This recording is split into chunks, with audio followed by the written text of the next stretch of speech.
A Willcox and Gibbs chain stitch sewing machine does not use a bobbin. It uses only a single thread.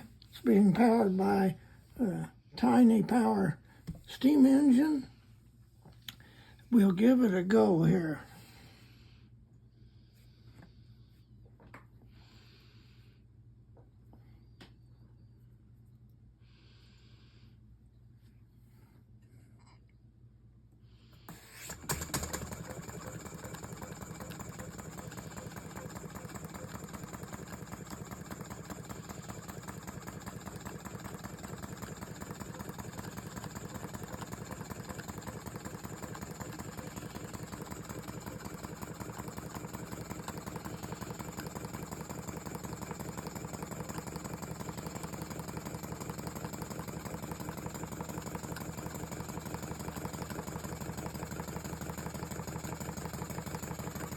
The sewing machine dates from about 1896, 97.